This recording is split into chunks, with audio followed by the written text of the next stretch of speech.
for us as someone looking at the photographs, it might be easier to understand as for Dafna that she really can convey an atmosphere, a sense of purpose, even emotions within her photographs. And I think when she's having a solo exhibition, as she's having now, thanks God, she can see the reaction of people.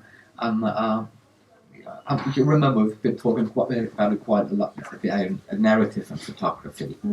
And you just see it on Edna's reaction, and you're going to see it on some other people's reaction, that you really are in a position to tell a story.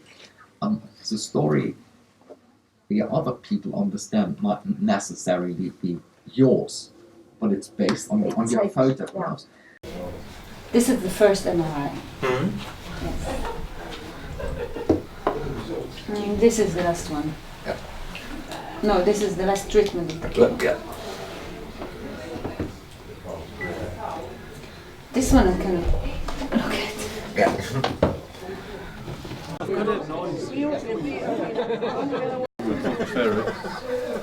When he was going around with us, her inside to photos and what chose her with her little mind.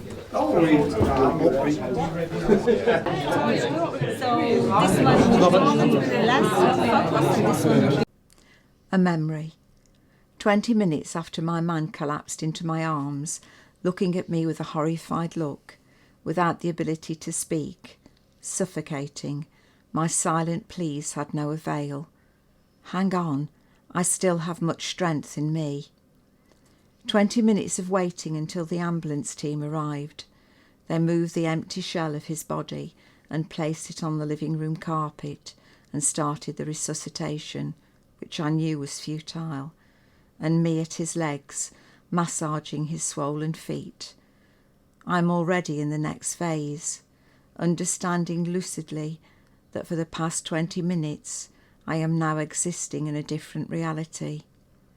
Suddenly, all the repressed thoughts of the day after are exploding, taking over, and logically aligning themselves hierarchically in order of importance of execution. At that moment, all I wanted was to take out the camera and hold it. I knew I couldn't use it with my trembling hands, but I had to hold it so it could strengthen me and hold me like it did in the past year.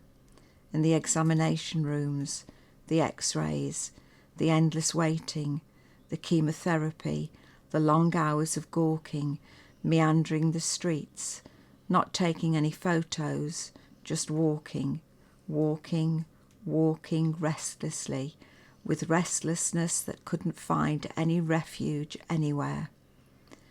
I wanted to hide behind my camera during all those moments in which I could not look and see what was transpiring.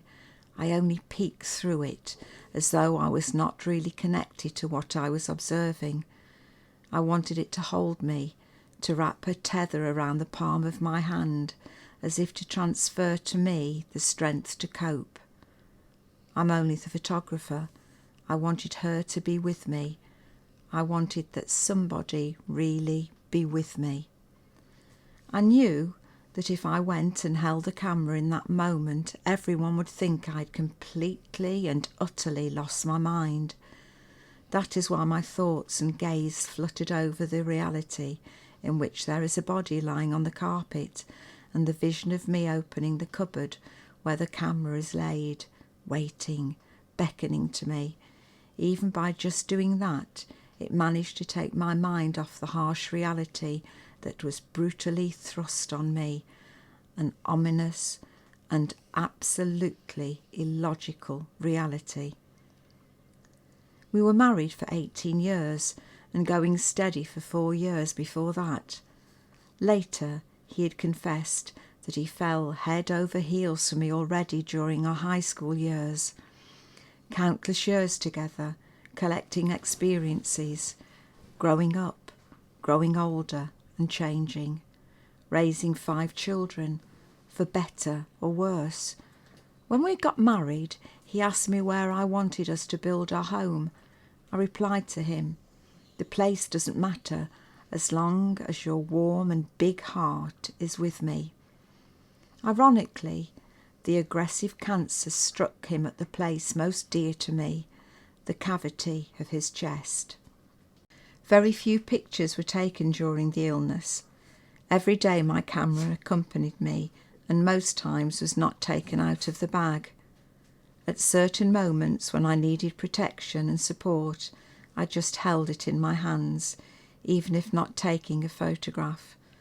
At times I felt it was taking photographs by itself, for me.